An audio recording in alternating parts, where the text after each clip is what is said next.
feeling cold against your skin. Running through the chaos, letting all the sin. Temptation in a bottle, ready for the night. Craving for the thrill, it's time to ignite. Dark desires burning bright. Echoes in the dead of night. No retreat, no looking back on this heart attack. Hey everyone, how are you? Good to be back. Strange time. I jumped on a little early, a couple of minutes early, to sort of talk you through what's going on. Why am I on this early? And it is because if you're an American, on the weekend, on Sunday, you came off daylight savings time. Okay? Australia a month ago went on to daylight savings. So there's been, since September, there's been 3 different changes to the showtime. There's been 3 different changes. And I fit my show in around web sleuths. So in winter, Trisha's show starts at midday for me at 12:30. Then in September, in September, whatever it is, when we change, it then goes to, when we go on daylight savings, it goes to 1:30, and then when you guys come off daylight savings, their show moves to 2:30 in the afternoon. When we were doing the show in winter, I was coming on at around 2:30, 3 o'clock in the afternoon, roughly, sometime between 2:30 and 3:30. But now that Trisha's show starts at 2:30, they won't get off until 4:30 in the afternoon. It's way too late in the day to sort of do the show. So during the summertime in Australia, I need to pull the show back to before their show, and it's actually a decent time for me. It's about midday, lunchtime for me, which is actually a good time to do the show. So I can go till 2:30, and then you guys can go watch them. So twice a year we sort of switch the position of the show. In the Australian summer, it is before web sleuths. In the Australian winter, it is after web sleuths. And so far in my 2-3 years on YouTube, this is sort of the best way we've been able to manage it, because it just ends up being too late in the day. By the time they get off at like 4:30, if I start a show, I'm not going to get off until about, I don't know, 6 p.m. at night, 6:30 in the evening, and I've got things I have to do for, home and things like that at that time, like make dinner and do home things. So this sort of works the best in the summer. So sort of the East Coast people get the summer in Australia, and the West Coast people get the winter in Australia. So it's sort of like everyone. It's sort of fair. Half the year it's for one side of the country, the other it's for the East Coast people. So it'll be nice to see some of our people come back. Some of our East Coast people who can't stay up to watch the late show. That'll be really cool. I'll be very happy to see them back again, because I haven't seen them in ages. So but the last time I saw them was probably um, before we went to trial, before the time zone change into winter, before we went to trial. So I haven't seen anyone since all the way back then, and we've been through so much this year since the last time I saw a lot of our East Coast people. I'll start off with this. On the title, there's a thing saying that Erin Patterson has lodged her appeal. Yeah, she has. She has lodged her appeal. Last night we got notice that she had lodged it. The problem is today is a public holiday in Melbourne, so it's Melbourne Cup Day in Melbourne today. What that means is the court is not open. The appeal registry office is not open today, so we are unable to get the paperwork for it. So it'll be tomorrow. So tomorrow we should have the paperwork on the appeal and find out what she's appealing exactly, and I'll bring it to you. I'll bring it to you as soon as I have it tomorrow. But I can tell you right now that she has appealed. It has been accepted by the court, and we will have an appeal hearing at some point. Now, when could we expect that? Well, we're going to be waiting a while. It's not going to happen anytime soon. It could be November next year, September next year, January 2027. It could be a while away. So, um, Erin is not appealing at all. Well, that's a different story. That's a different type of appeal. So that is the story on Erin right now. You may see some articles up. I haven't seen anyone who's been able to get the documents today because there's nothing open. It's a public holiday. So I've seen a few people put up some articles, but they have the same information that I have. And the information is that the appeal has been lodged and accepted. And that's it. That we don't have any more information right now. I expect to have it tomorrow. So as soon as the court opens tomorrow, I will probably get it. So we'll probably get it at some point tomorrow. Yeah, I don't see anyone who's got the documents yet. Yeah, I don't have anyone.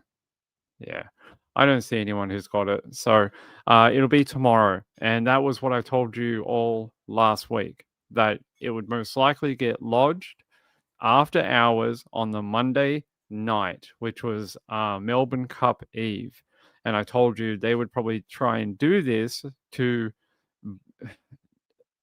give 24 hours because basically the media can't get it until Wednesday. So it gives them a bit of breathing room. I figured this was probably deliberate to not let us have those documents for an extra 24 hours. So we'll see. We'll see. Hopefully I'll have them tomorrow for you. And we can delve into them, and I can tell you exactly what she's appealing on. So I don't know what that'll be, but we will find out. Okay. Melodee, Buzzard, the missing 9-year-old girl. There was an update today, and this makes it even stranger. This has been a strange story. Now, I heard the other day, Colby, Laurie Vallow's son, he's like, oh, it reminds me so much of my mom. I said this a couple of weeks ago on this show that it reminded me very much of Laurie Vallow. It's so similar. There's so many like things you can cross over between Laurie Vallow and this particular case. And it just keeps getting even stranger. And they told us today that her mother, Ashley, allegedly switched license plates during the road trip in an apparent effort to avoid detection. So if you don't know what they're talking about, the mum, Ashley, took her and the daughter on a 3-day road trip from Lompoc, California to somewhere in Nebraska. And they're not sure quite, well, I'm guessing they do know where, but they haven't told us. And one of the only last sightings of this little girl is this CCTV of her.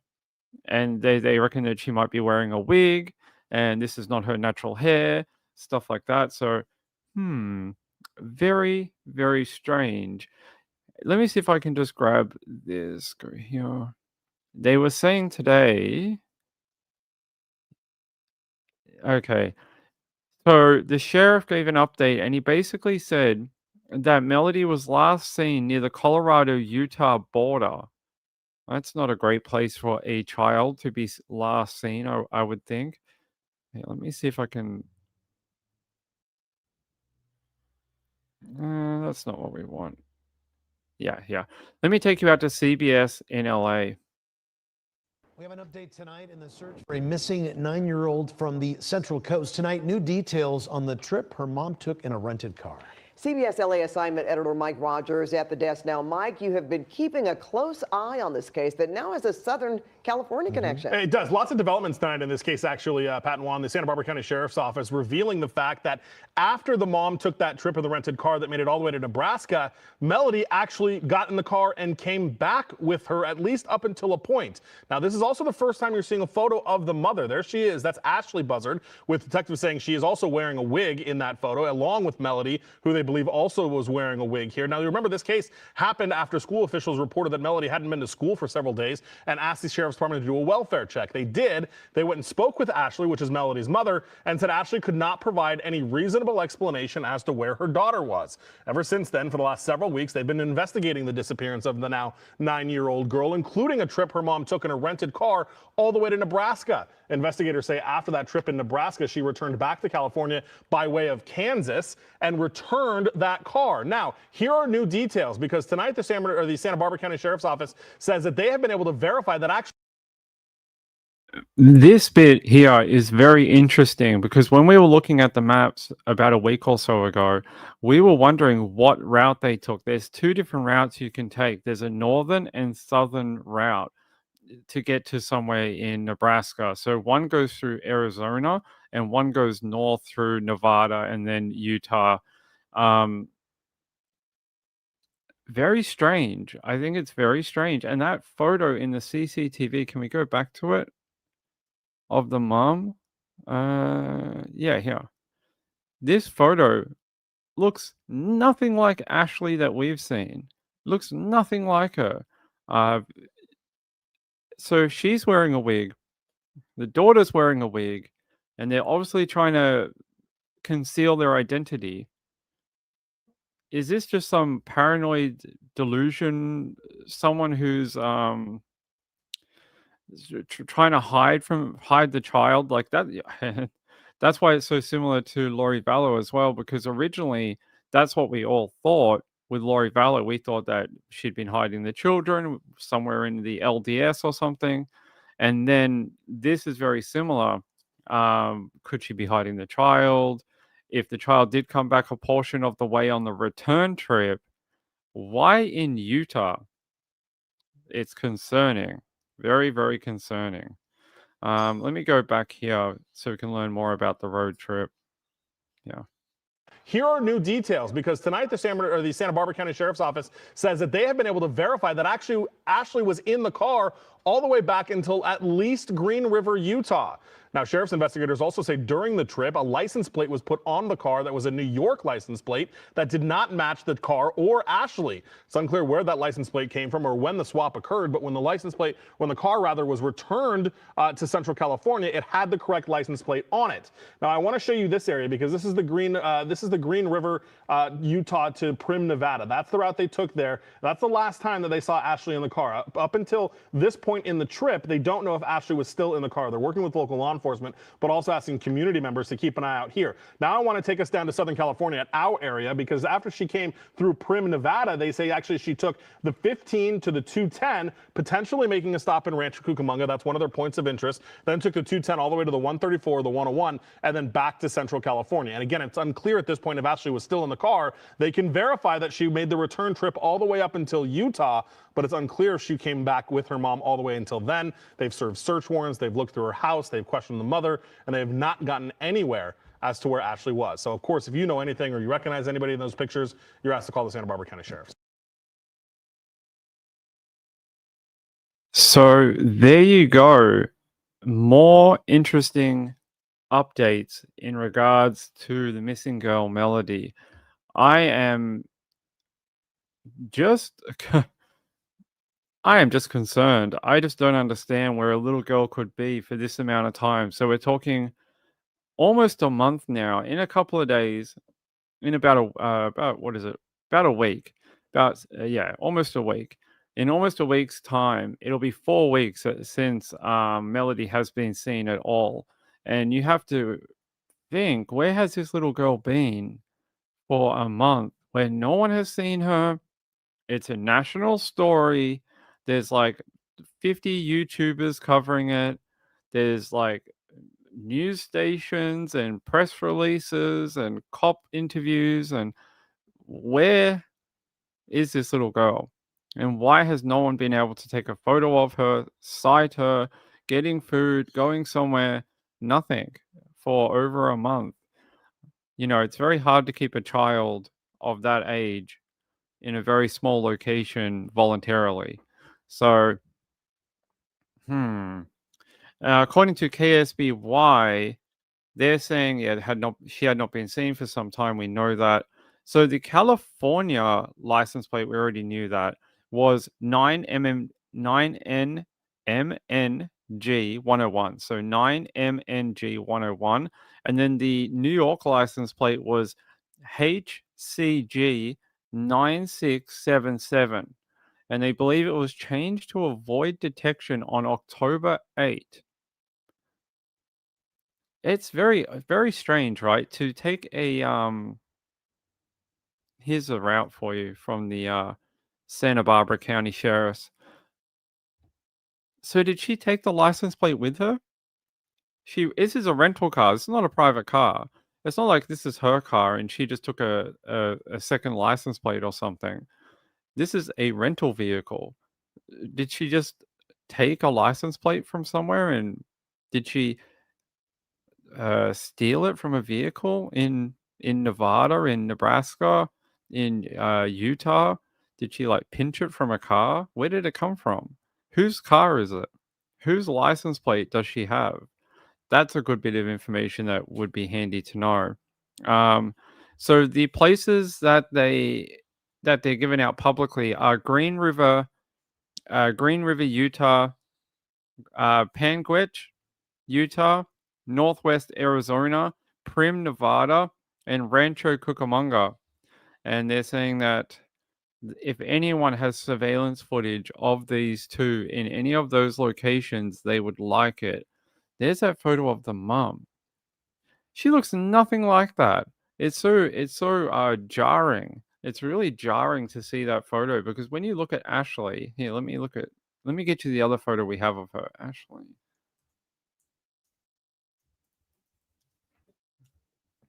Here, let me get you the other photo of Ashley that I have. Where's that one that we have from recently? Yeah, here, this one. It's so jarring because then you see this photo of Ashley, and it looks nothing like that person you see in the CCTV. Now I know her hair's pulled back, and yeah.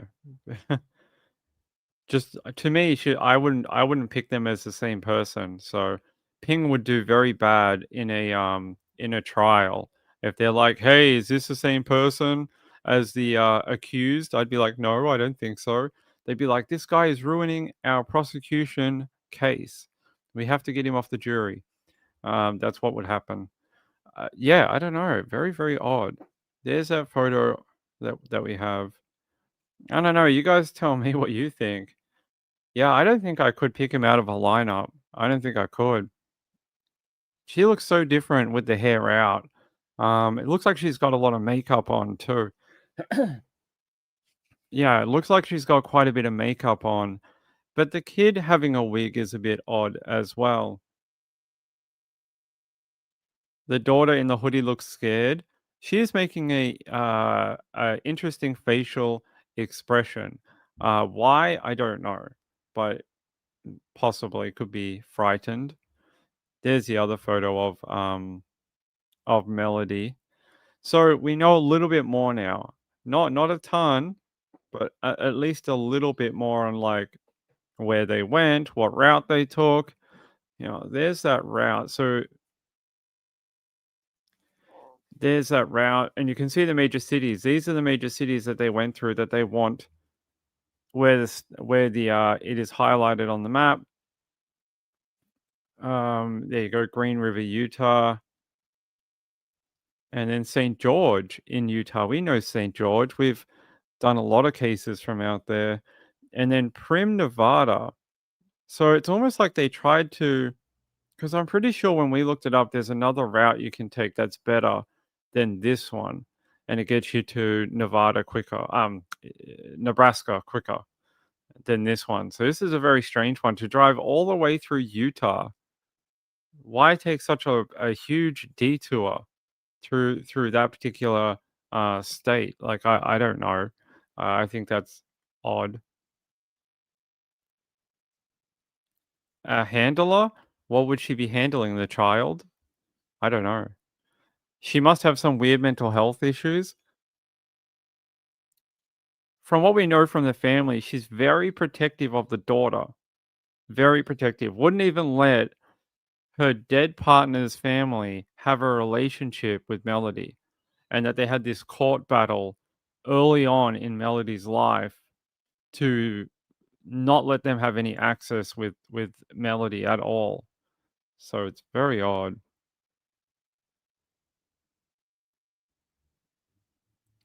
Chat GPT. There are visual similarities in general facial proportions, rounder face, mid-full fullness, moderate lips. Well, the quality is not that great. I wouldn't be relying on any software to try and ID either of them in this particular sort of situation. I think there was also a thing that happened about. So we've been off since Saturday. So we've been off. We didn't do a show on Saturday night or Sunday night, and it's because my grandma turned 84 on Sunday. So we went out and spent the day with her, made her feel very special, and sort of just hung around and listened to whatever she wanted to talk about and have some afternoon tea with her and spend the afternoon with her. So it was a family thing, and we just sort of she's the one who got hit by the car. Do you guys remember, like about a year or two ago, she got hit by a car near Christmas? This is the grandma that got hit by the car. So we went out to see her and I don't know, just spend the day with her. So that is why you guys did not get a show on Saturday. All right. I want to see if I can get. They did go to Ashley's home the other day. I'm just trying to see if I can find it. There was a video of them at the property, and I just want to show it to you. I don't think that's going to help me.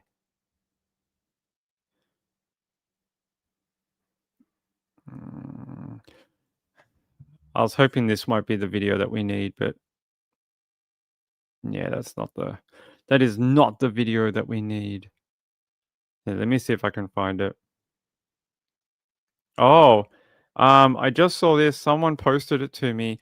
Emmanuel Haro's father, Jake, father is a strong word here, sentenced to 25 years to life over Emmanuel's death. So that just came through. I just got that notification from someone. So if you've been keeping an eye on the Haro case, 25 years to life for Jake. So Jake is going to be in jail for a long time. We'll look at that in a minute. So really, someone else just posted and said, but the mum pled not guilty. Really? Far out. Yeah, this might have some of the update from a couple of days ago, but I'll play it. Additional search warrants have been served in the search for missing 9-year-old Santa Barbara County girl. Yeah, yesterday, sheriff's detectives and FBI agents revisited the home of Melodee Buzzard and her mother, Ashley. And they also searched a storage locker and the rental car that Melodee was last seen in. Investigators say she went on a road trip with her mother to Nebraska and Kansas earlier this month. Then when her mother returned, Melodee was not with her.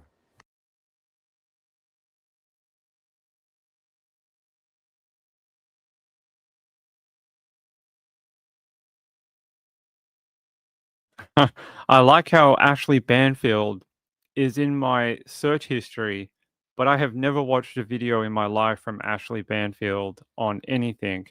But they're saying, was Melodee sold by her mum? I find that a really strange proposition. Why would she sell the daughter? This is a girl that she's been so protective of, went to court over it, fought family members for the rights to her custody to take care of the child. And then a few years later, she's like, I'm going to sell the child. It seems a little far-fetched, but I mean, you never know. Carolina said, I think there's another 6 years thrown in there for committing crimes when he was on parole. Probably going to be served concurrently. Is it consecutive? Okay, well, that's good.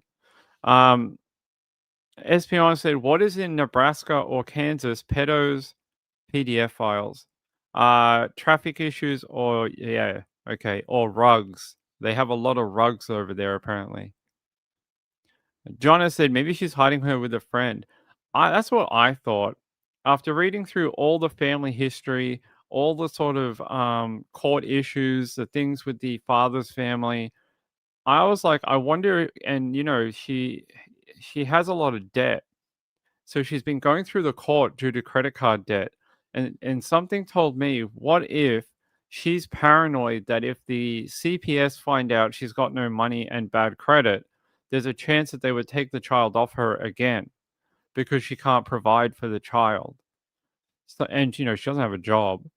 So I'm wondering, maybe she thought she was going to have the child taken away due to this court action over the credit card debt. I mean, and then she's like, "Well, I'm gonna have to hide Melodee.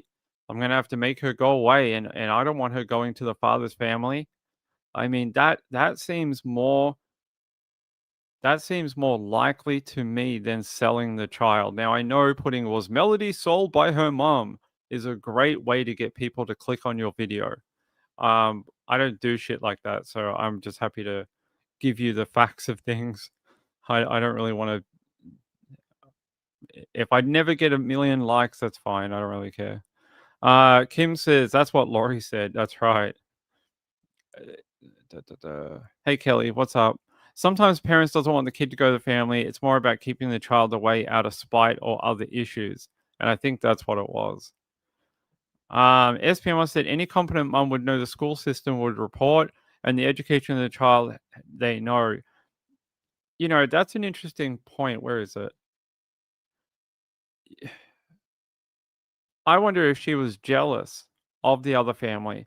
The other family seemed to dote on Melodee. They were giving her gifts and giving her clothes and taking her to school and really like treating her as part of the family and as if she was their child. And you know, they almost adopted Melodee at one point. They had tried to start the legal work to try and adopt the child, and they really thought that Melodee was going to grow up with them. So was it a jealousy thing? And now she found herself in a very destitute type situation. She's got bad credit, can't even hire a car. Um, she's got multiple credit card bills that are going through the court system to bankrupt her. They want to bankrupt her, so she would have no credit at all. She'd have to have a like a like a bankruptcy, like I don't know what the word is, but they have basically a person who looks after all your finances while you're under the bankruptcy system. So she would have everything gone over with a fine tooth comb, and I would guess that it's possible CPS would get involved. How did she hire the car? I don't know. But when she went back 2 weeks later to try and hire a car again, they denied her. Now, if she had brought it back on time, filled it up full of gas, paid the money, they would have hired to her again because it would have shown she could take the car, a long way away, bring it back, did the right thing. They would have no problem giving her the car again. So, what happened in those 2 weeks where she could hire a car, now she can't hire a car? So, I want to know what happened there.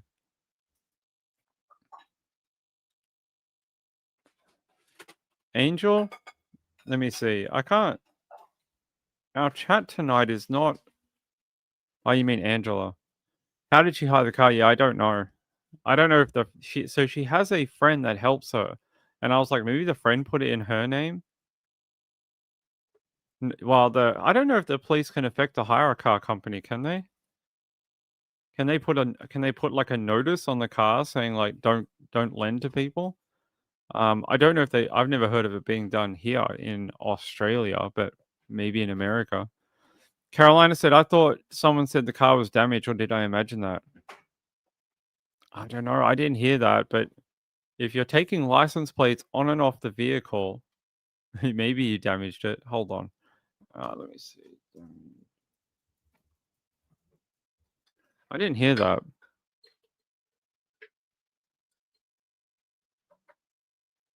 Hmm. I don't see anything about that. Yeah, I don't see anything about a hire car being damaged. I mean, it may be something somebody said on YouTube or TikTok, but I can't see a reputable source for it by looking. So, the real car was damaged. That makes sense. That's why she needed a real car. I mean, a real car, a hire car. Yeah, that would make sense. Um, yeah. So there's a lot to go through here. I don't know where you guys would have to tell me. I think if you guys have a theory on it, if you guys think something different to my own theory of that she's taken this child away because of fears of authorities taking the child, let me know. Let me know if you've got a different theory, because that's my theory. That's what I think, when on the basis of probabilities, when you have to look at these things and you go, crazy cult that she sold the child to, or just hid the child because of CPS and bankruptcy and that. You have to look what's more probable. I would go with the most probable and everyday scenario over something more extravagant, but you can't ever discount everything. Gail said, I wouldn't let her hire a car if I had seen all the news. You can't deny someone's service. Well, you can, but I don't think they would care as long as you could pay them. Jojo said, rental places have told me no because I was going multiple states away. They don't like that anymore. How'd she get the car to go to Nebraska then? Or did she take the car out of the area and didn't tell them?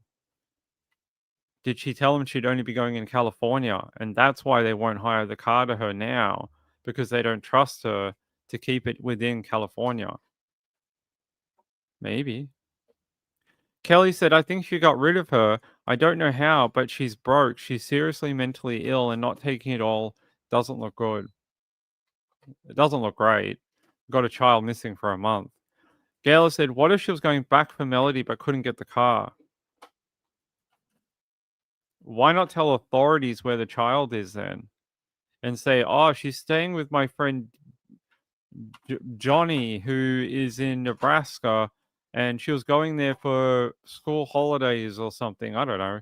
Why not just tell them that and say she's staying with a family friend? That's all she'd have to tell them. And then the authorities would check it out, see if she's there, see if she's healthy. They would investigate. But if it's not against the law to have your child stay with a friend. You can do that. So I would be confused why she wouldn't do that. SP Mama said, most probable she's lost her mind. The child is collateral damage to her and she's dead. Not what we hope for. Yeah. Jonna said, I think if you say up front you're going to another state, it's okay. Okay. I mean, I've driven. We had a hire car when we went to Tasmania. You guys remember? And then it got damaged. We were leaving the hotel that morning to fly back to Melbourne, and the freaking people at the hotel hit the car, and that took months to sort out. I think it was like 2 months, and they had to do an insurance claim, and we didn't get in trouble, but yeah, the other people did. The people who hit the car got in trouble, but yeah, we drove around. We drove like hundreds of miles away from where we rented it, brought it back when we went to the airport. I mean, yeah, they didn't ask us where we were going. They're just like, here's a car. You passed our credit check, and it could be because of the court action that maybe it got to a certain point in the court action for the credit card debt, and now it's on file, and now she can't get a car. Could be. SP Mama said, but if you're taking your kid out of state, the school still needs contact and schoolwork submitted. But she wasn't doing that anyway. She wasn't doing anything like that. I mean, she had put the child in a alternative learning type thing where it's supposed to be done away from the school, but she never did it. She never picked up the classwork. She never spoke to the teachers. She didn't give anything to the child. So I don't think the school would need to know. Jojo said, eventually I found one that let me rent one. The last time I bought one because it was much easier and cheaper. You just bought a car. You're like, screw these hire car companies. I'm just going to buy a car instead of hiring a car. Okay. Oh, you did? I'm not going to try pronounce that because I can't. But yes, I agree. Yeah. All right. That's really it. That is your update for it. I mean, I see some funny titles from people. I see a podcast in front of me that says The Wig, The Rental Car, and The Missing Child. Sounds like a movie being written about it. Let's see. Was there an update out of the one from 3 days ago?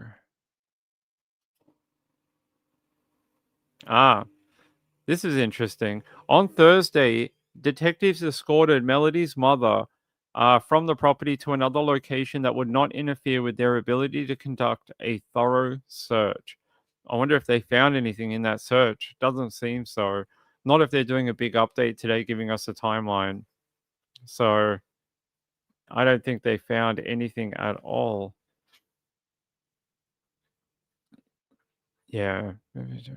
Rent-a-car is no longer.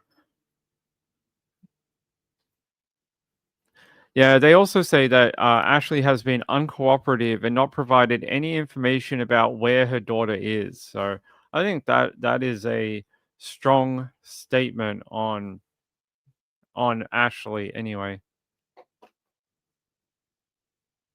ketchup cake. Okay, I'm glad I took that away then. SP1 said, "Well, at least everyone's talking about this adorable non-white girl." I agree. It is nice that for once, a girl who is a person of color is the focus of like a really big online true crime search for someone. It is nice, and I think it should just be like that. Anytime we have a kid missing, I don't care if they're Asian, a black person, they come from the outer space with the aliens. I don't really care. I just like finding the kids. Like it shouldn't matter. It shouldn't matter. We walk through life every day. We're told that we should look at people for who they are and not what they look like. And I feel like in true crime, for some reason, it doesn't work that way a lot of the time, unless you're like some really cute teenager or like some college girl who's pretty hot or something. You just don't get the media attention that other people like. That you just don't get the same type of like big media coverage. And my god, look at this, like, look at this co-ed, and she's gone missing from campus. And I'm sure there's like 5 black girls who've gone missing from campus and no one reported it. So it is frustrating in true crime, and something I try and bring as many alternate stories to you, even ones that only have like one article or something. I try and bring as many as I can, because I feel like we've got to balance those scales. And the more we do it, the more we try and like force the equalization of it. Eventually, it'll just become second nature, and everyone will just report on it. And I think that's the way it needs to be. Far too many missing children who are of different colors and nations and whatever, that they go missing and they get like one paragraph in a local newspaper, and then it's never talked about again until it ends up on a documentary 5 years later. And they're like, this little girl went missing in, I don't know, pick a place, and no one talked about it for 5 years, and her killer and where she is still unaccounted for. And everyone's like, wow, I never heard about that. Well, we got to change that. We got to make sure everyone knows. SP1 said, even that Beauty London. Oh yeah, London. I heard Joe told me there were charges or something, that there's been advancements in it. I don't know if that's true. Maybe I'm misspeaking, but he told me there's been some good advancements in London's case. So I'm happy to hear that. SP1 said, here in Montana, they're missing from the tribes because the politics is so bad. Look at the girl we had earlier in the year in Arizona. Now I'm not going to be able to remember her name. Emily from Arizona. We had that girl. She was from the tribal land, and she had been put into a home for young people, and she was found dismembered on a road in Globe, Arizona. And I mean, that one was horrific. Almost a year later, we don't know anything different. We don't know anything at all. Nothing. Like, do you guys know anything about Emily? I don't know anything about Emily. I've been looking at it for a year, and I still don't really know what happened to her, who would want to hurt her. There's been no real advancements. No one knows who would want to put her in a bag in pieces. So Jojo said Emily Pike. That's it, Emily. Yeah. That's how I think true crime should be done. Maybe you don't agree, but that's how Ping thinks true crime should be done. All right. I think we're rambling now. I don't have anything. Hold on.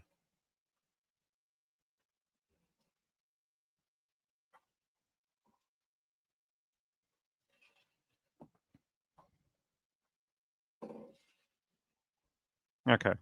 I want to talk to you about what happened in London the other night. So I got back from seeing Granny the other night. By the way, thank you for all the birthday wishes for my grandma. I appreciate it.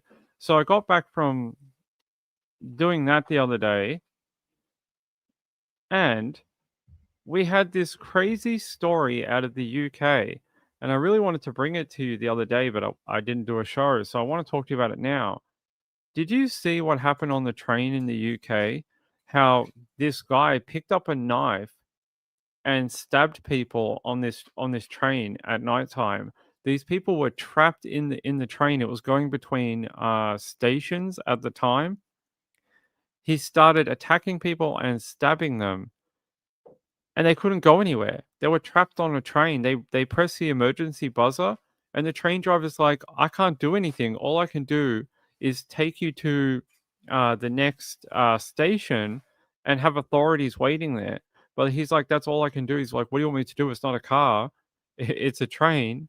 And they had to basically contend and deal with this knifeman for a number of minutes while the train made its way in where authorities would be waiting. Yeah, not a terrorist event. They originally declared it a terrorist event, but it's not.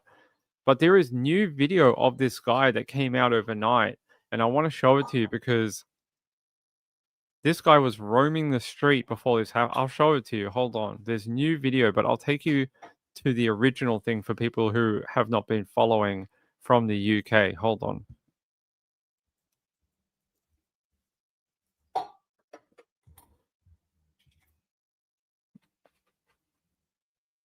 Here, I'm going to take you to our friends at the BBC. If it'll load.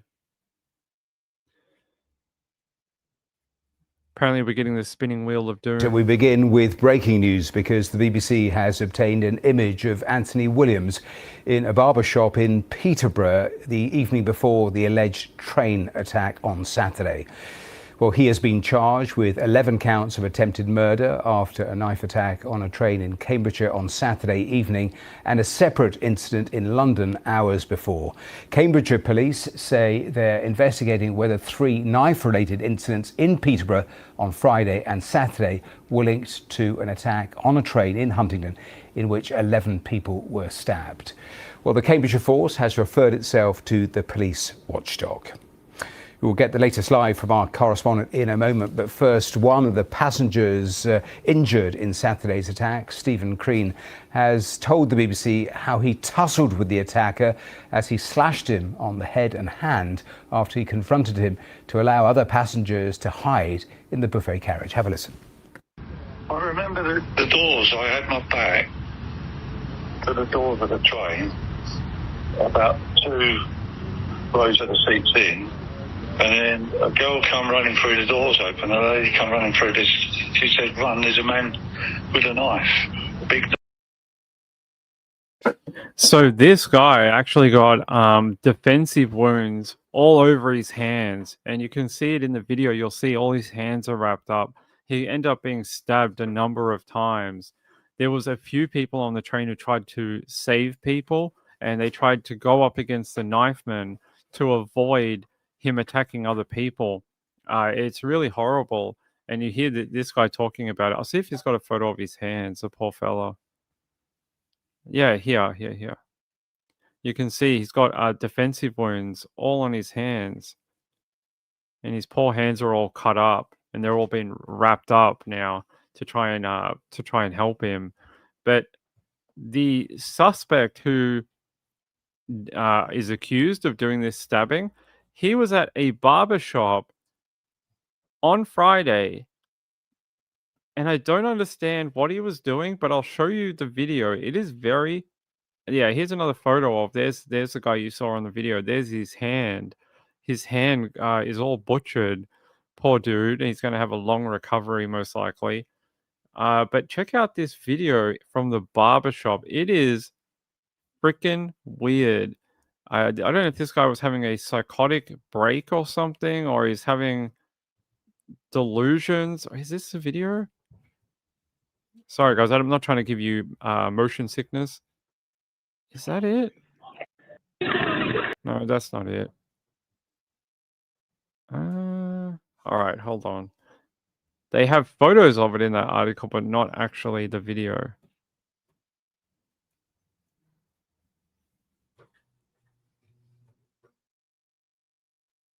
Hold on.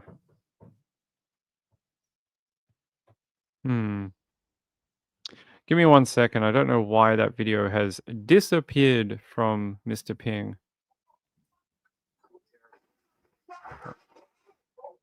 All right. I found it. Here we go. So this is the suspect before the train thing. And this is outside a barber shop. And he takes a drink of like an alcoholic drink. And then he goes in there and waves a knife around. It's very strange. Hold on.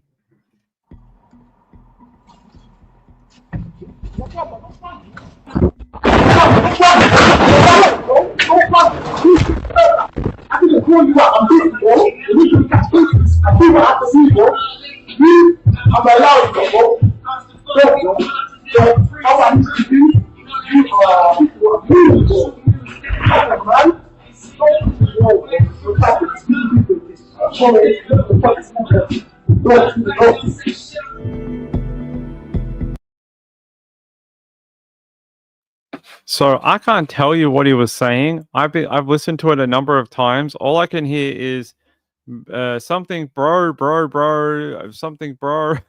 I can't make out what he's actually talking about. But what the F? You can see those here. I'm going to pause it so it doesn't make that noise. But you see him like barge into this shop, and these guys just absolutely... Look how fast they move. And then he's like pointing at the guy, and he's gesturing with the knife and saying something. And then he puts the knife in his jacket and walks out. Maybe he's got something against barbers. I don't know. This is the same guy. And he went up going on the train and causing a mass attack. You want me to play with the volume again? All right.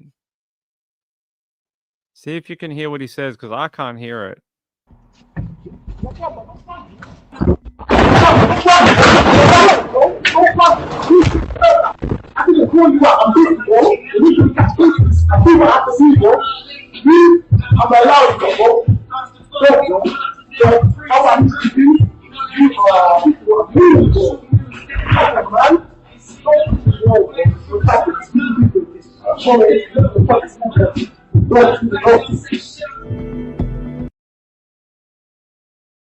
So, I don't know. I can't make it out. Something about bro and...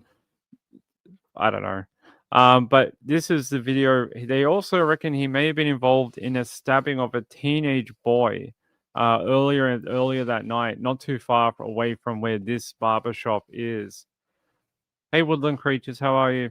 I think he's having a psychotic break. I can't understand anything he says. Me either. I can't get it. Yeah, I can't make it fully out either. He had already stabbed a 14-year-old nearby. Yep. So that's what they're saying. Yeah, there is a nice diagram here if we can get it up on the thing. So this is the train. It was traveling along this route. It was supposed to be going all the way into London, I think. And you can see here, he's in this back carriage. Can we make that larger? Yeah. So he's in this back carriage and he starts attacking people. So everyone they start moving up the train through the carriages. And according to the live witnesses, they were saying that they couldn't go any further because somebody who had been attacked collapsed and was blocking the path. I mean, that must have been very, very frightening for all the people involved. Yeah, I don't think he was making any sense, to be honest. Marjorie said the barbershop people called police. I'm sure they did. But they were more worried about the guy with the giant knife in the shop at the time. I think they did call authorities after.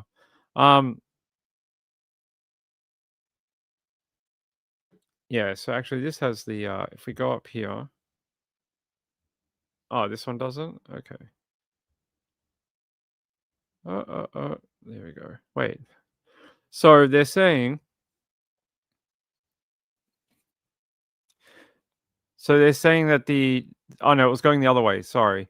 The train leaves Doncaster bound for London King's Cross at 7:10.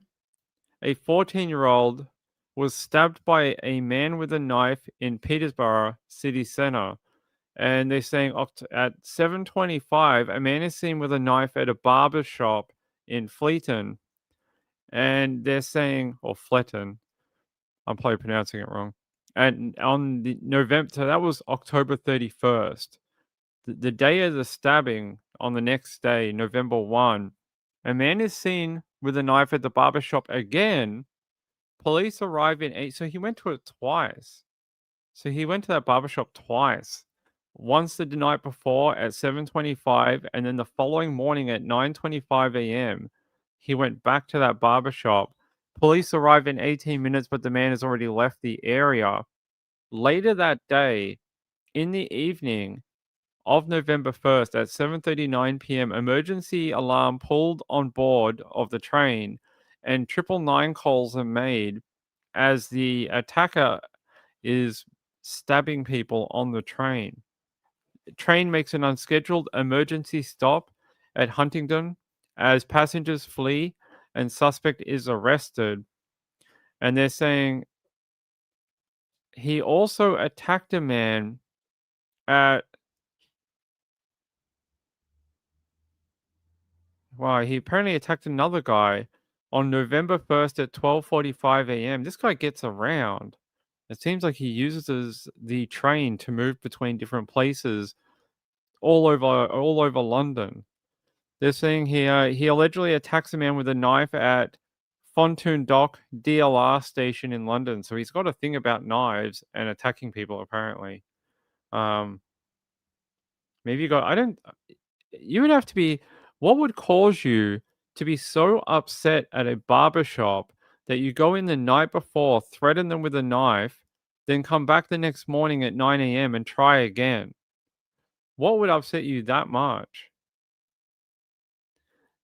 Joanna said, I heard that the strong THC in cannabis now is causing some users to have psychosis, and there is a correlation with stabbing in particular incidents. Yeah, I read some new medical journals recently where they did... I don't know about the cannabis, but I did see a new study conducted on people who have either psychosis or schizophrenia, where... not the same, very different. That the majority of incidents with those people are involving knives. they have some sort of attraction to bladed weapons, and a lot of the incidents involving them involve bladed weapons. So Lisa said, I've had some pretty bad haircuts. Okay, I'm hope you don't have any more. Gail said he must travel as the train with all the stabbings was on the way to London. Yeah, he definitely does. It shows here. Let me take you to this page. So he attacked someone here 12:45 a.m. on November 1, but on October 31st, he was already up in this area near Doncaster, and he attacked a 14-year-old. So he attacked someone on the 31st, came down into London, attacked someone at the train station, and then went up to the barber's shop, threatened them with a knife twice. Once the night before on October 31st, then on November 1st, he uh tried again.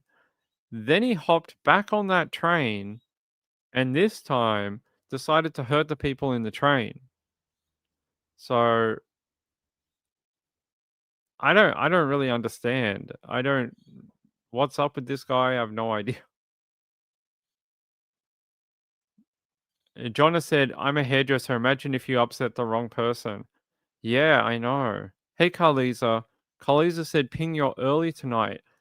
Yes. So I explained it before. The time zone has changed, and it is no longer feasible to be coming on after Web Sleuths anymore, because it will be very, very late in the day, like around 4:30, depending on how late Trish goes for her show. It would be very, very late in the day. So we're going to be on before Trish at lunchtime, Australian time. So that's what we'll do. And yeah, nice to see all the people who haven't been able to come to the late show. I appreciate it. I've been wondering where you all are. Been wondering where you got to. By the way, I want to thank my friend Carla. Carla, thank you so much for the donation. I appreciate it. Supporting this channel, everyone has, and all through the trial and Mrs. Ping's illness and all the hospital things in the winter and that. Everyone on this channel has been extremely kind, and I very much appreciate it. There's an important horse race. I don't know how important it is. Important by who? I don't think it's important. I don't like horse racing. I think that I feel bad for the horses that fall and break their leg and then they have to shoot them. And like, I don't want to shoot a horse. I mean, uh, I think it's a very old fashioned thing. And I don't know how, like sort of relevant it is anymore. I just don't understand. It's just an excuse for people to go get really drunk and be stupid. And I know in the UK they have it as well. I think they have one in the UK that's called like Ascot, and that's a really big one. And people go and get drunk for the day, and it's basically the same thing as the Melbourne Cup. People go and get pissed and make a fool of themselves, and there's always TV cameras filming it. So I just couldn't give a crap. Are there jumps? No, it's just a straight run. 1,800 meters or something. Is it the Grand National in the UK, the one where they make a fool of themselves, like in the Melbourne Cup? Yeah, I've seen it on TV. Kaliza said, very much like psychosis, never tried weed again after a bad gummy experience. Oh, I'm glad you're okay now. A very hard track. Yeah, it is. Here, I'll show you. Melbourne. Yeah. It's always the first Tuesday in November, and they used to call it the race that stopped the nation. Now they call it the day off for people in Victoria. That's what they call it. No, I'm sure they call it something. Let's see. Can we do the track? Melbourne Cup. Yeah, so here we go.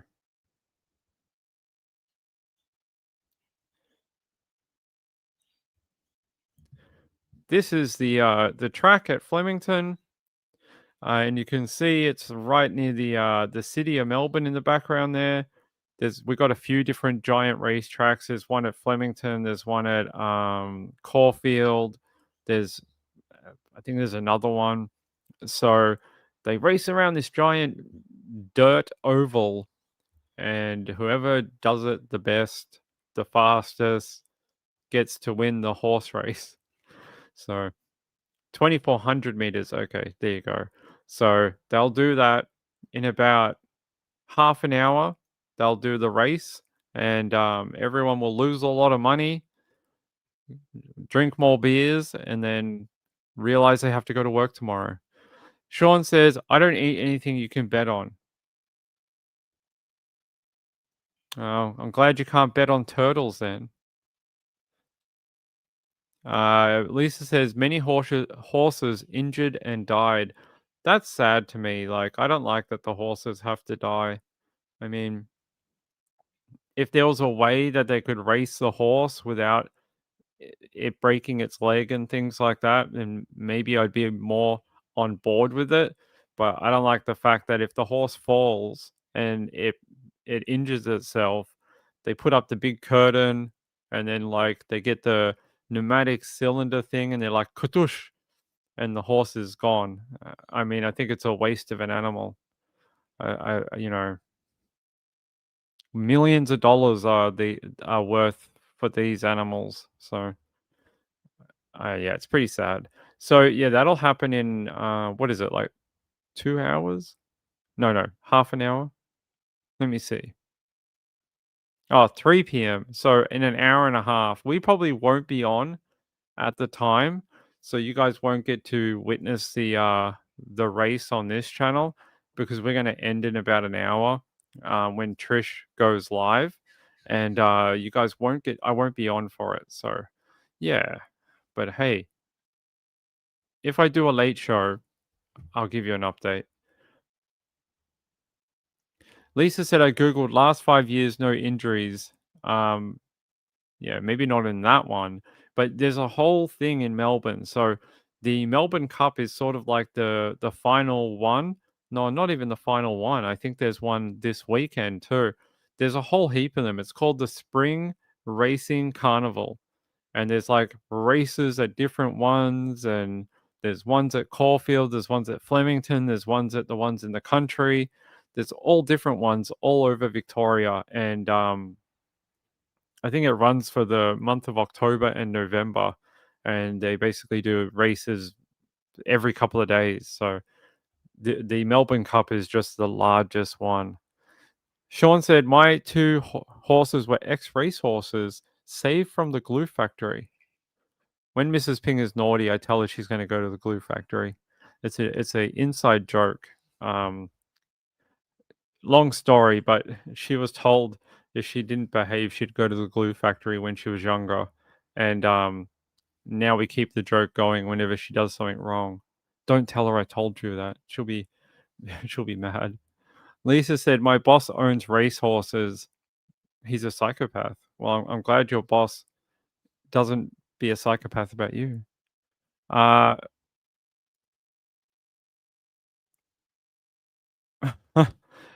know what that is. I know what that is. Hey, Gina, how are you? Please hit the thumbs up. I will. I will. You can too. Okay, let's keep going. All right, so we talked about the knife attack. Very brutal. The guy we were talking about, his name is Anthony Williams. He's 32 years old, and he's still being investigated over the stabbing on the train, but also there's other incidents that I talked to you about. Luckily, he's now in a cell. Hopefully, they'll keep him in remand. Maybe they will get him some help. Whatever's going on, he is not a well guy. And they're saying here,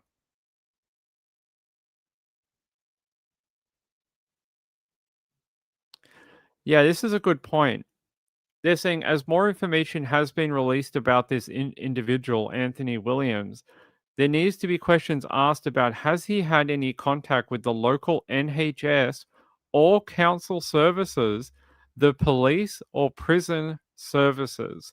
And they asked here, Why did it take 18 minutes for police to get to the second incident at the barber shop?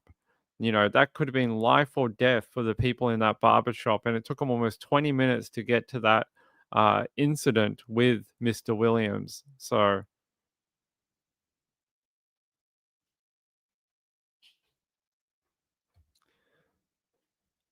hey, Chipmunk, how are you, my friend? All right. So, yeah, I would agree. Has he had any contact with the NHS? Is he a current patient of any outpatient services for mental health? It would go a long way to figuring out why he needed to attack people several times over 24 hours. And they're saying here, so on that train, passengers ran through the carriages, barricading themselves in toilets and behind the shutters in the buffet cart. There were 13 casualties, 5 people still in hospital, and they're saying one passenger, Stephen Crean, received 6 stab wounds as he fought the knifeman with his fists. That's that guy that you see on here. This guy tried to box him. This guy tried to box the guy with the knife. I would imagine that his hands are in a really bad way if he tried to fight the guy like that. That's what they're saying he did. He's very lucky to be alive and to still have his hand. Very lucky. But a hero nonetheless. He probably made the knifeman avoid hurting other people. Here's a photo of him walking down the street. Here's Mr. Williams right there as he tries to go and hurt people. They're saying here that the Home Secretary acknowledged that the public will have many unanswered questions about the attacker and the events that led up to the bloodshed on the train. I agree. We have a lot of questions. And they're saying security has been ramped up at all stations on the rail network. But they're saying in the year to June of 2025, 394 knife and sharp instrument offenses were recorded on the rail network. 394. So this guy is not really an outlier. He's the average. Yeah, so it sounds like they've had a knife crime problem on the rail network for a while. So apparently on Monday, Williams appeared at the magistrate's court charged with 11 counts of attempted murder in connection with the train attack and the earlier DLR station attack. He's also facing charges of possession of a bladed article and assault occasioning actual bodily harm. He has been remanded in custody until a hearing at Cambridge Crown Court on December 1. So on December 1, he'll be back in court in the Crown Court this time, not a magistrate court. So he'll go up a level. Woodland Creature said, what is it about trains that makes people want to stab each other? I think it's the close proximity. I think it's because sometimes it's a way for the general public to congregate, but also get from A to B. So any of these type of places are often a magnet for people who are sometimes mentally ill, sometimes people that don't have a lot of money because they don't have a vehicle. They seem to be a magnet for that type of thing. Hey, Rachel. Yes. I agree. I don't know what she's talking about, but yes. Woodland Creature said, yeah, I agree with you. Gelatine products, according to Jay. All right, Jay. By the way, Woodland Creature became a member. I appreciate it. Thanks for joining our membership again. It's very kind of you.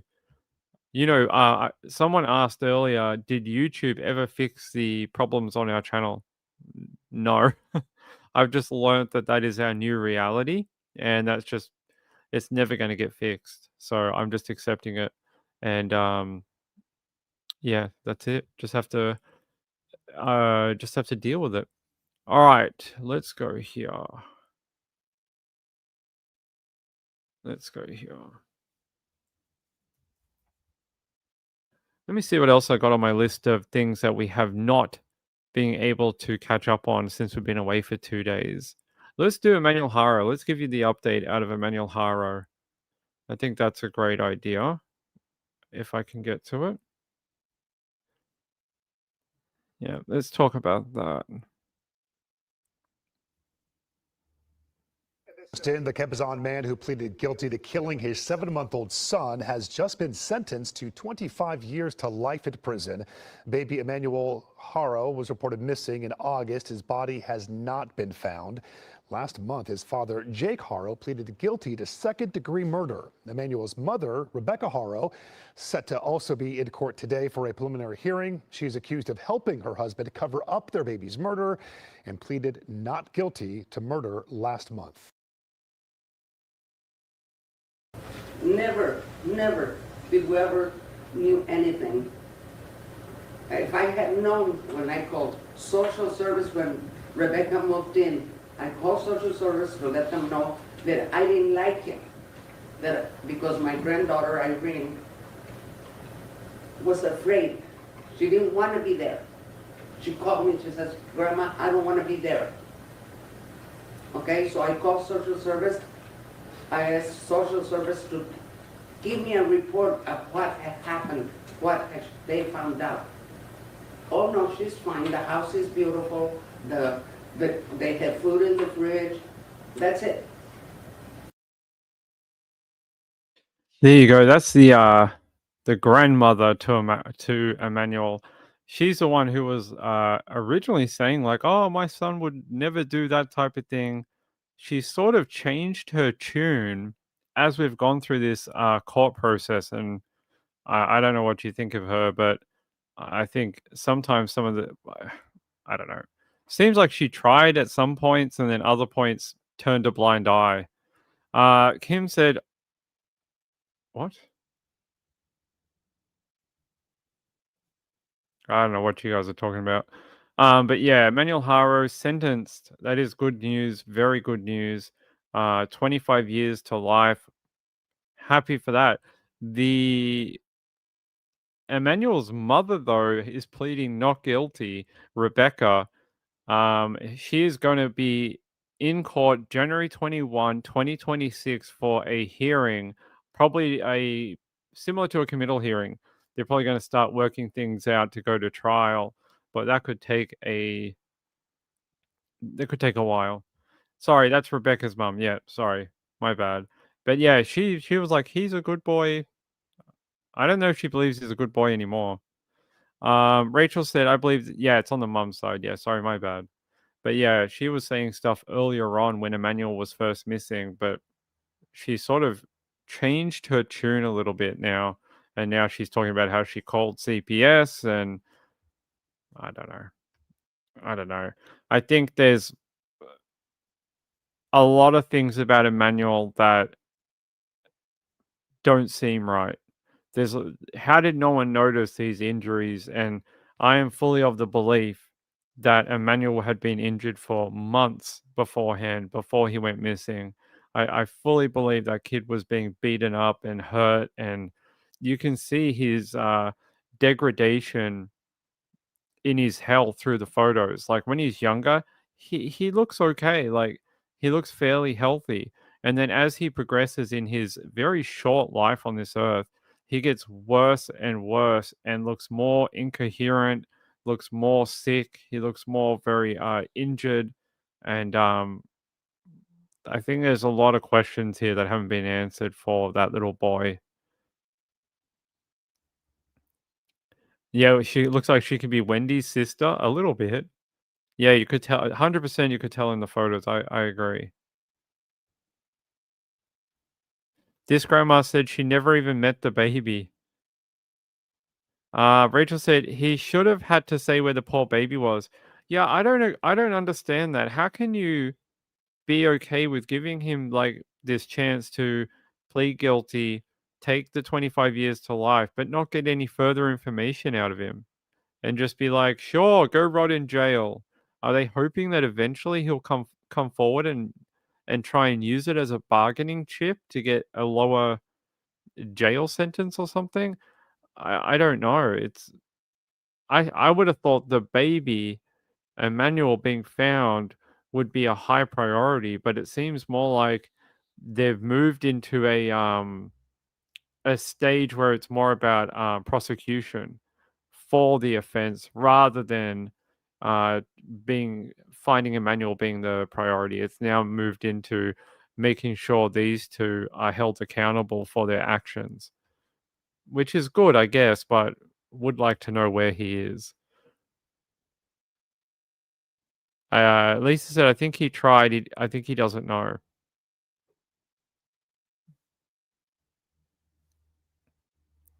I don't believe that Jake doesn't know.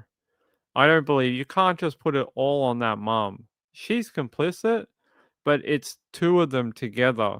And his offending, I will never believe that Jake Haro didn't beat the shit out of that child. I 100% believe it. So I don't believe he doesn't know where the child is. I have a feeling, even though he's going to jail for a long time, he doesn't want the secrets coming out of what he did to that kid. And when you get the body of that child, you then can start looking at the fractures and the injuries and things like that, and they will come out. All that will come out in the autopsy. So I don't know if he's hiding from that, and I don't know, but he did, but they didn't find anything. I remember when that happened. Yeah, I think that's what it's all about, but think he doesn't want the secrets of what he did to the child coming out.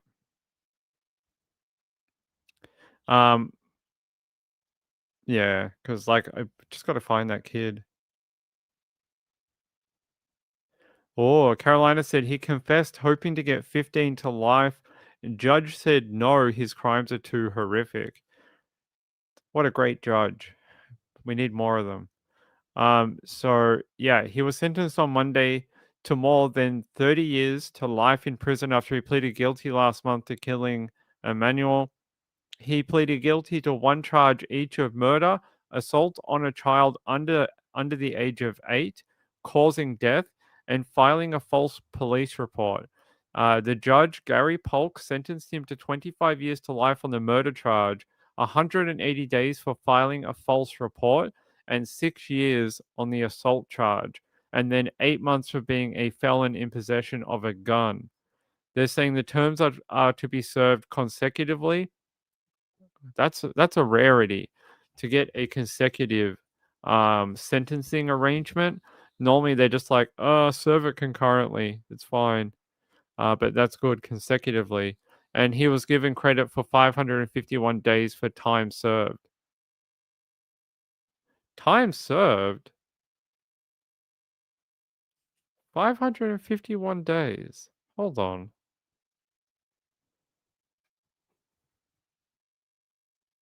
What? When did Emmanuel Haro go missing? It was only this year, right? Like earlier this year? How did he get 18 months put on his thing? Has it? It's been over a year?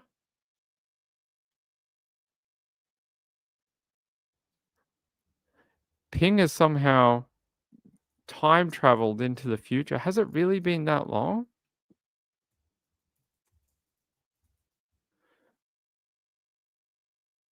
Yeah, horror.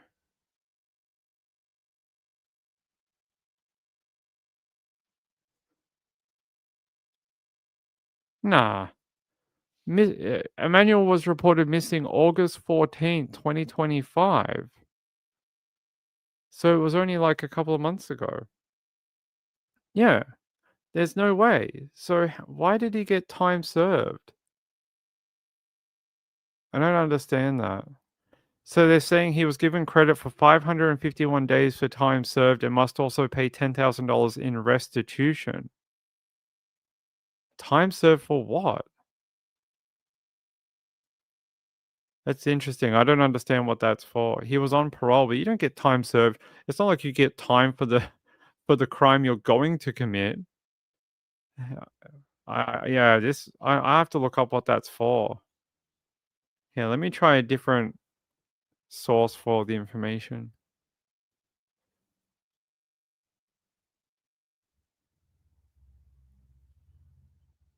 So 25 years.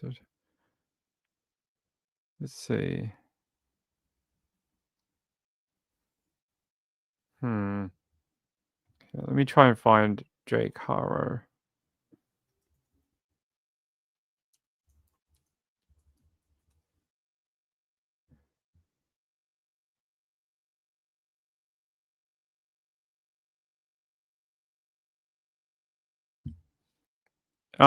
Yeah, he was credited with about a year and a half in time served before his sentencing. I don't understand how that works. Unless they put it. He had a previous charge about 18 months, 2 years ago. Unless they somehow smush that together into this particular case and then just sentenced him based on it wholly for all of them. I mean, yeah. Yeah, that's right.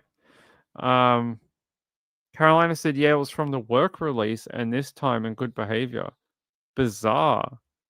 Bizarre. Don't understand. That's a really weird way of sentencing someone. It should be from the date of the crime. Like, work release, you get time. I'm on work release. I'm going to do that for the next 2 years so that when I kill someone, I'm going to get 2 years less in jail. It seems like an odd way of doing it. Yeah. So anyway, he got 18 months time served according to my document here from the court. So there you go. That's how they do it apparently. 551 days. He gets taken off his sentence, and he will be. How old will he be when he gets out of jail? If he is followed by 31 years. So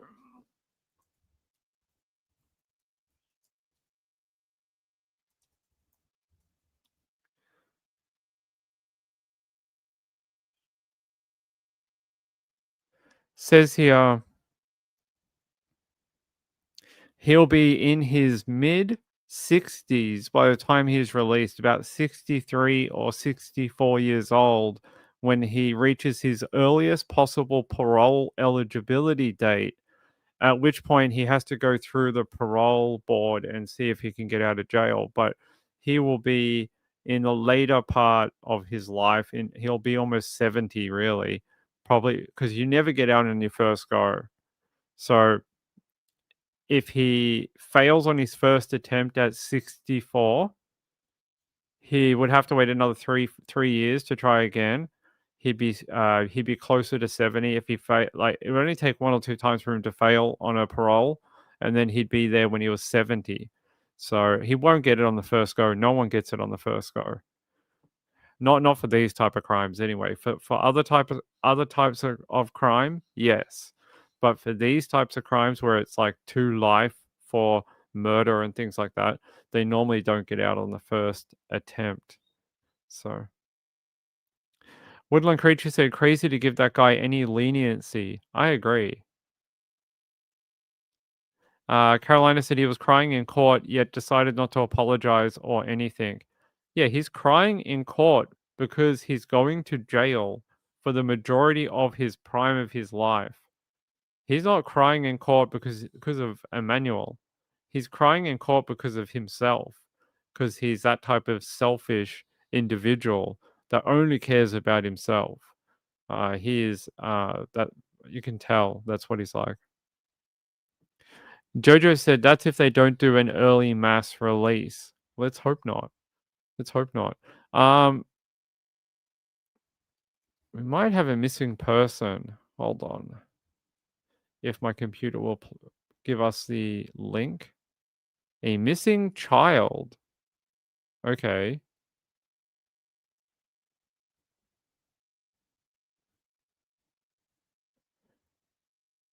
Oh, this is not new. Someone sent this to me, but this is not new. Why are they sending it to me? I don't know. Someone sent me this missing child, but she's been missing for a while. Her name is I can't even begin to pronounce her name. but her middle name is Bethany. Nain is her first name. It's probably bad pronouncing. Missing from Hastings, Nebraska. She's female, 8 years old. Been missing since August 3rd, 2025. She was last seen, or may be, in the company of her mother.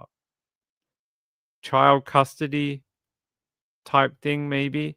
A child abduction for a child custody arrangement is what it looks like. If it, when you see last seen with the mother or father, it's normally a custody type thing.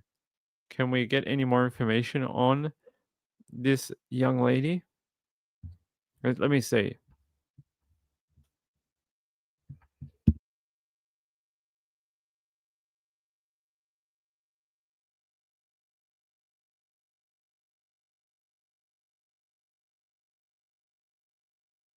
All right.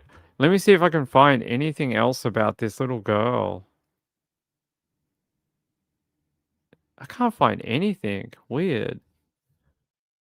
You would think a missing 8-year-old child would be big news, but I can't even find a news article for her.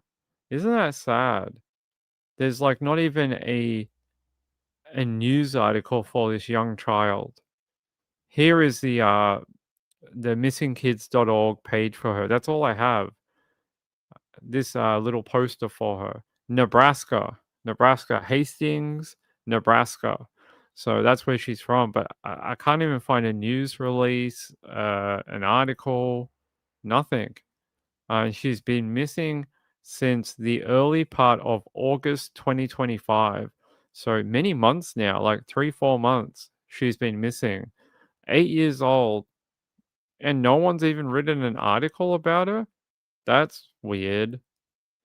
I thought this would be like, big story and missing 8-year-old but no. They describe her as a young female, 3 feet 10 inches tall, weighs about 53 pounds with brown hair and green eyes. Maybe last seen in the custody of her mother. So that's all the information I have. That's all I have. Let me see what else I've got.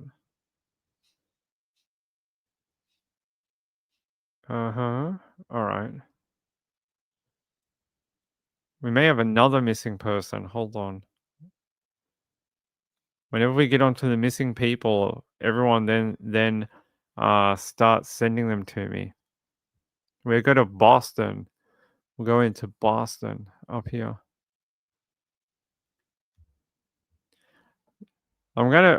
Someone from the area has to tell me how to pronounce this, because I remember I tried to pronounce it one time and they're like, that's not how you pronounce it, Ping.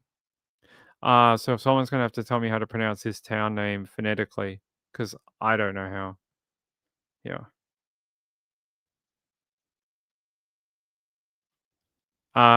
Sean says, is the character from The Hobbit? Maybe her mom was a big fan. They're saying here the police are searching for a well-known bakery employee last seen on Friday. Joanna Brown, 30, is described as being 5 feet 6 inches tall with hazel eyes. They're saying police in Massachusetts are asking for the public's help in locating a well-known employee at a local restaurant. Is it a restaurant or a bakery? Is it a bakery restaurant or a restaurant bakery? Hasn't been seen since Friday morning. The police said in a Facebook post on Sunday that the 30-year-old was last seen leaving her place of work, a place called the Bean Counter Bakery Cafe on Grove Street, about 9 a.m. on Friday. And she's described as 5 feet 6 inches tall, hazel eyes, might be in a 2025 gray Mitsubishi Outlander with MA plates 5GPN93, and could be in the Holyoke or Springfield area, has not shown up for work or contacted family and friends, which is unlike her. A car police said matched the make and model of the one Brown is believed to have been driving was found on Mount Vernon Street on Monday. It was towed away. Apparently, the medical examiner has responded to the scene. Huh. So they might have found a vehicle and they called an ME. If they called an ME to a vehicle, do they think there's human remains? Because if it was a say like a random car that they thought was involved in it, like say they're like, oh, this is a missing person, and they found a vehicle. They wouldn't call a ME. They would call the crime lab to come out and fingerprint and dust it and then tow it and take it to a place where it's like hermetically sealed. The fact that they called an ME is odd because that normally means you got human remains. Yeah, the officer responded to that scene. Yeah, the office of the chief medical examiner for Massachusetts responded to the scene. So that would indicate human remains, right? That's it. That's how you pronounce it. Yes, thank you. It's like Worcester, right? Thank you. You know why that word confuses me? Because it reminds me of the sauce. You know the sauce? Worcestershire? That sauce? That word reminds me of the sauce. And then every time I go to pronounce it, my mind trips up and thinks it's the same as the sauce. So I try and pronounce it as if I'm saying the bottle of the Worcestershire uh, sauce. So every bloody time we read a story out of this area, my brain just fries itself every time I see the town name. Um, yeah, I don't understand why an ME would go there, and they're still saying that she is missing. There's something wrong. Um,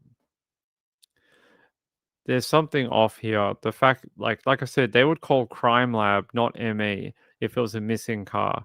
Like they found her vehicle, she's not in there. They would call the crime lab, get it towed, look through it, find evidence, see if they could see anything that belonged to her. The fact that an ME came out is not a good thing. Let me see if I could. What are they saying on here?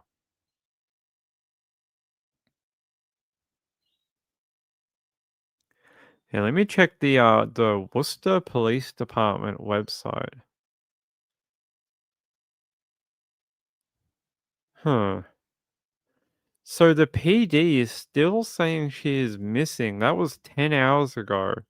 But past that, they haven't updated at all about the vehicle they found or anything.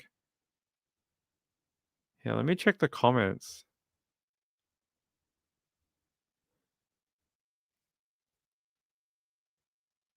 Uh, I think they found her. So the cops are saying, well, someone in here is saying that in the area where they found the vehicle, they've got a big white forensic tent set up. I think they might have found a body because they're not going to do that if it's just a random car. They'll just tow the vehicle. Yeah, I think they might have found her.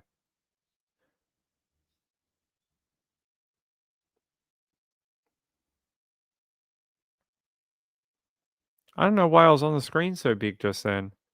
That is very sad if that is 100% the case here.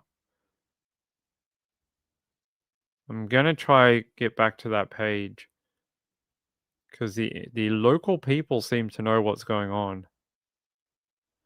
Yeah, let's go back to that page.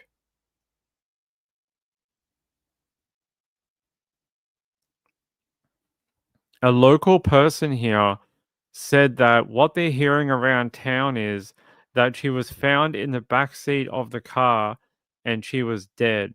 So that is really, really sad. Apparently that is the local news going around, and that's why they brought out an ME.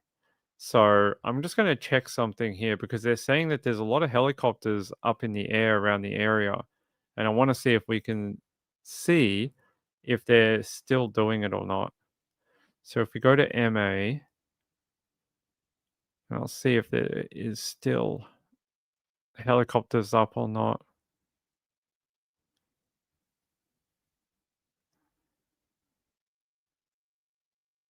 I don't see one at the moment, but it is very late. It is pretty late in the evening, so maybe they've already gone home.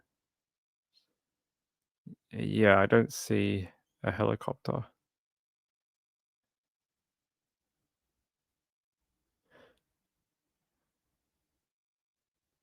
That's Philadelphia. Yeah, I don't see a helicopter flying over the town. Okay. So that is why there's an ME out there, is because it sounds like they've most likely found this young lady. That is very sad. I don't like having to report that for you, but it sounds like this lady, I don't know where she would have gone after leaving work or why, but if I go to, so their local news is WCVB Channel 5 Boston, and I'll see if there's any news story over there. We'll talk about that. Actually, that's a good story. Hold on. We'll talk about that in a second. Hold on. All right. Let's see.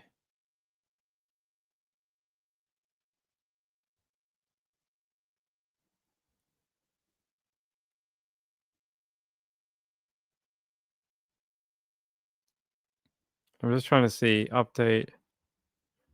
Yeah, investigators are working around a vehicle matching the description of Joanna Brown, and they got a photo too. Here, I'm going to take you to it.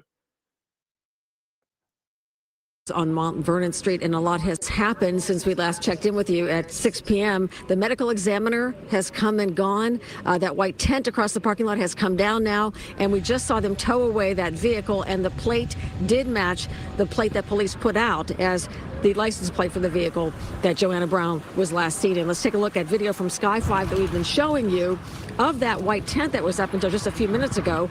Inside was a gray Mitsubishi Outlander that matches the description of the car Joanna Brown was believed to be driving when she disappeared last Friday. And again, as I say, we saw the plate as they just towed it away, and it does match the plate of the vehicle the police were looking for. This is the medical examiner arriving about 40 minutes ago, pulling up to the tent, then leaving after about 25 minutes. Immediately after, investigators took down that tent. We also saw police with flashlights on the wooded hillside behind the SUV. Now, 30-year-old Joanna Brown of Worcester was last seen Friday morning. Police say she went to her job at the Bean Counter Cafe and Bakery, but had to leave for a personal matter. Then she did not show up for her Saturday shift at the bakery. Her employer says that she has never called out for any shift in the 8 years she has worked here. Her parents told police she is normally in touch every day. They reported her missing yesterday, and we are now waiting for an update from Worcester Police. But again, it does appear that police have made a huge break in the case of this missing woman. That's a horrible ending. Sometimes we can't win them all. You know, we can't save everyone. We can't bring everyone home, and that's awful. The town will miss her. It sounds like everyone in the town knew this young lady, and you know, she used to serve the coffee for them and have a chat with them while they're waiting. Why she is dead, we don't know. But the fact that I hope it's not a situation like, you know, Ping thinking with his true crime mind. There's two ways this can go. It's self done, which is where my mind goes straight away. But the logical part of my brain goes, well, what's the other theory that could it be? And the other one is like, did she go on a date? Did she meet up with someone? Is this like a date thing gone wrong and the person has hurt her? But I don't know. We'll find out. I'll keep an eye on the story, but it definitely sounds like if they had the ME come out, they had a tent up. If they've got a tent up, it is to avoid the helicopters and the cameras taking footage of a body being removed from the vehicle. So it sounds like they definitely found her. I don't know. I have such little information on it, but I will keep digging, and I will try and find out more about what's going on with Joanna Brown. Sounds like this might actually end up being. It could. either be a story, a very sad one that disappears very quickly. If it's the more sinister story here, this may turn into something bigger, but I don't know. I don't have any other theories on what's going on. Yeah, everyone in the comments is saying the same thing. A tent and an ME normally means a body. That is very true. The tent is to avoid prying eyes. That's what it is. Yeah, no more details at this time. I'm sure there'll be a press conference happening probably in the morning. I would expect in the morning, but maybe tonight. But it's if I get something tonight, I'll let you know. If it's tomorrow morning, I'll bring it to you on the show tomorrow. But it sounds like the back seat of the car's a little odd, right? Why not the front seat? Or was she hiding from people? A lot of weird details here. I think we may get a press conference tomorrow for this. Jay said, I thought the tent on a crime scene was put in place to preserve the scene from the elements. Yeah, it's often used to avoid, because there's always helicopters. There's always press taking photos. There's always people in the public taking photos. So they'll often put up a tent so that when they remove the body from the vehicle, people can't see. People can't take photos. People can't put it on Twitter, which is like respectful type thing. So it happens quite frequently. It may be to preserve the crime scene too, but they often do it so you can't get photos and video. But right now, the last update was a few hours ago for Joanna Brown. I'm just checking if there was another one. Hold on. Wait, was that the same woman? Hold on, guys.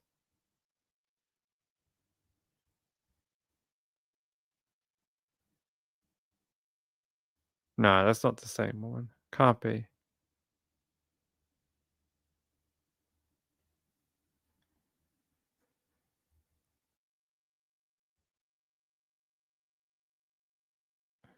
Yeah, no, that's a different woman. All right, they had another story that caught my eye, which I thought we should talk about, out of the same area. You know, anytime we find people or give people an identity that have been missing for a long period of time, I'm very interested to show it to you. So I want to show you this one out of Washington State. They say the remains of an indigenous woman who had been missing since 2020 found in Washington state, according to police. They say authorities announced Friday that they used DNA analysis to confirm the remains matched Mary Johnson. Johnson, an enrolled citizen of Tulalip tribes, was 39 at the time of her disappearance.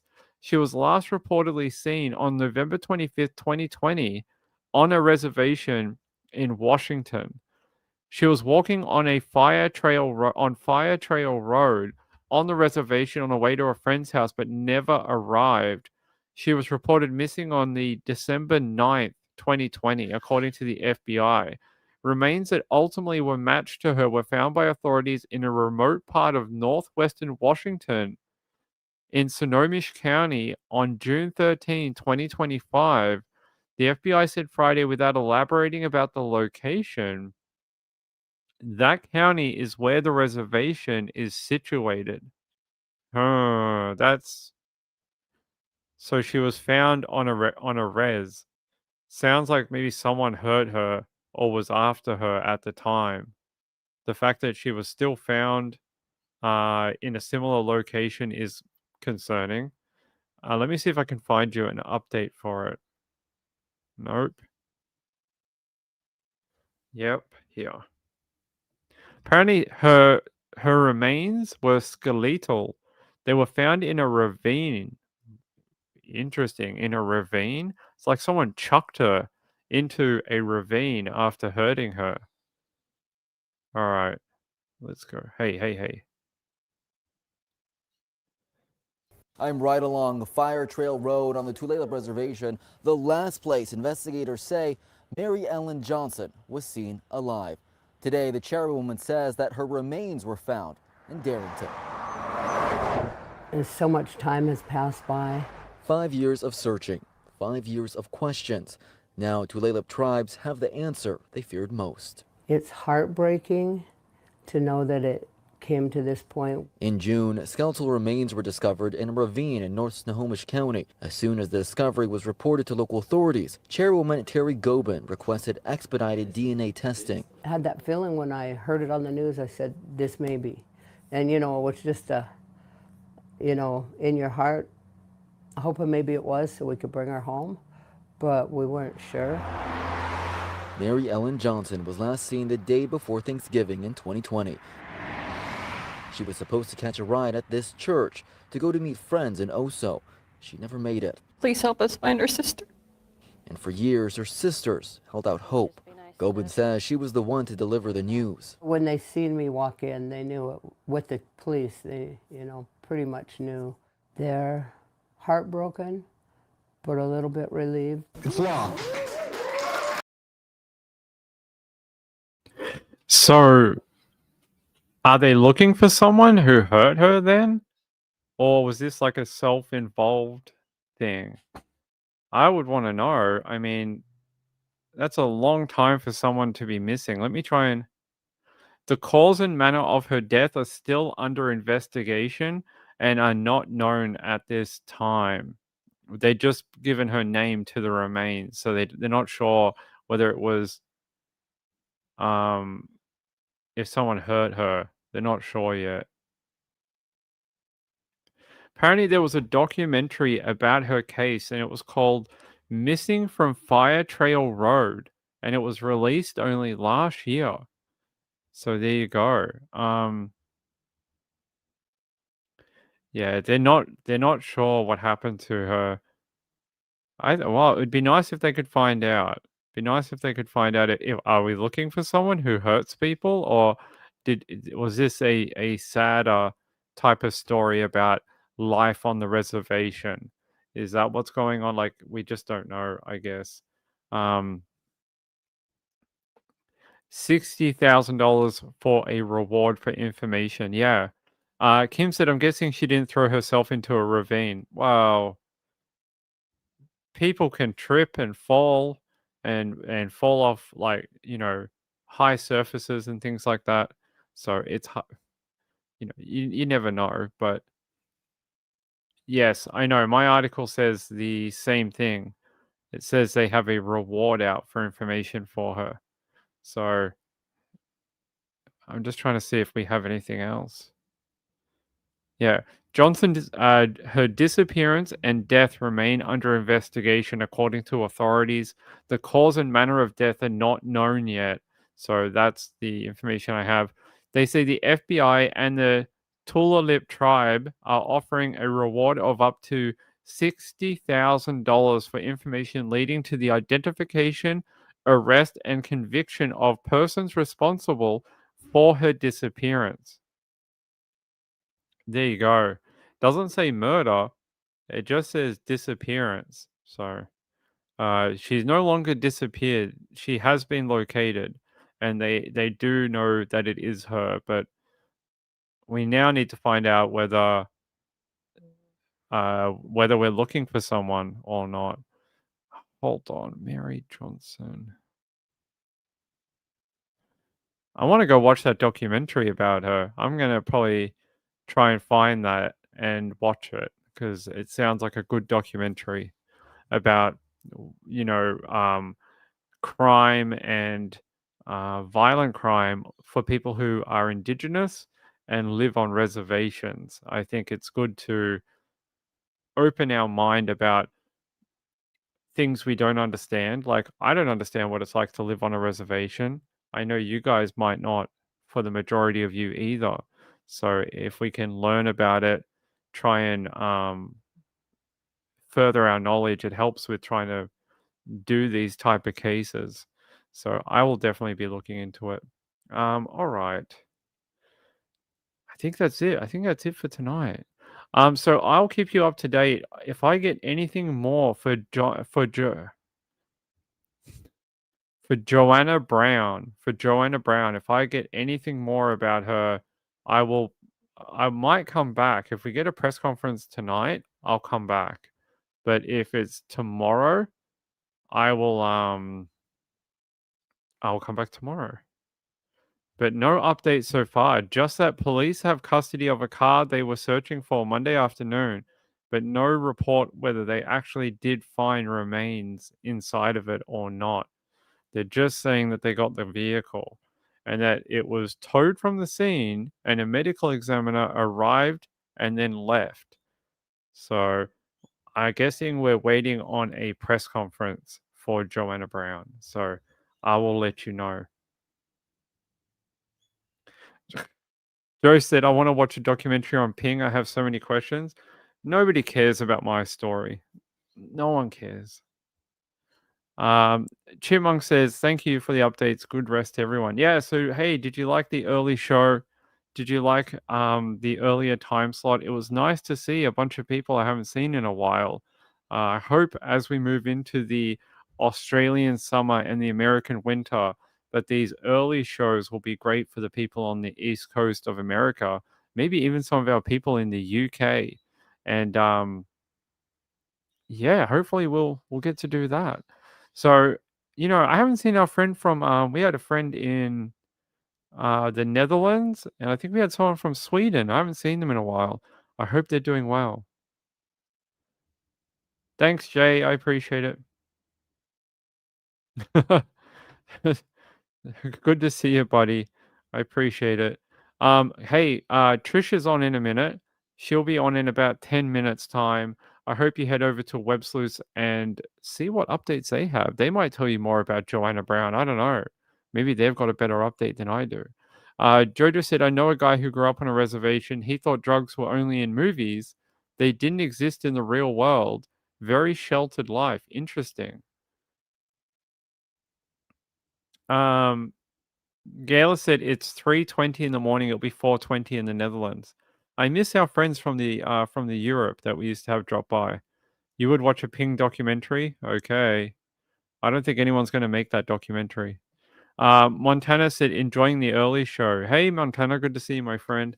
All right. Hey, I just want to thank these people before we get out of here. Thanks to Woodland Creature for becoming a member. It helps out a lot. I appreciate it. And to Carla and Sean for donating to the PayPal. I appreciate it. We're currently, for people who maybe haven't been able to drop in a while, we're heading to another massive trial early next year. We're heading out to the trial for the disappearance of Samantha Murphy. And we're heading out, that is in April. So it's not that far away. We're heading out to Ballarat. We'll be out there for probably 2.5 months again.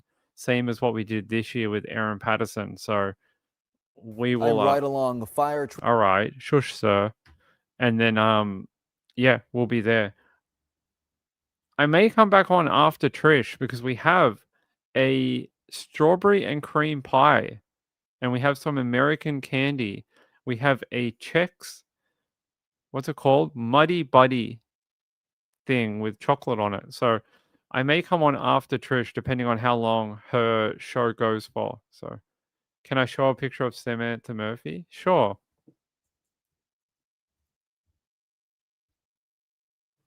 Sure, I can show you a picture of Samantha Murphy. Where's a good photo of her? Here we go.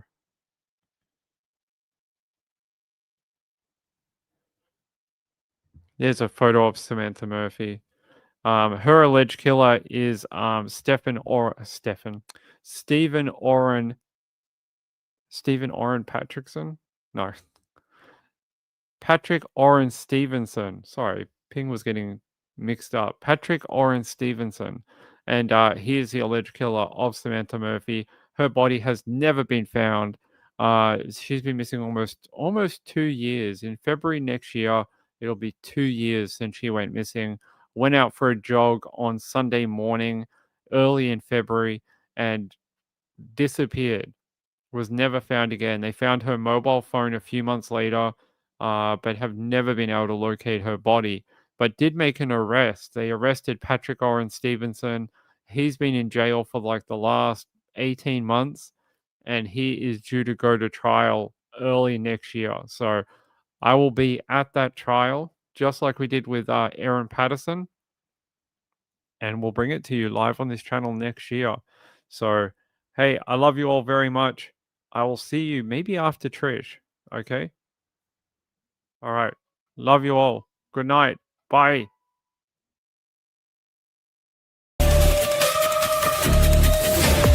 Leather jacket feeling cold against your skin. Running through the chaos, letting all the sin. Temptation in a bottle, ready for the night. Craving for the thrill, it's time to ignite. Dark desires burning bright. Echoes in the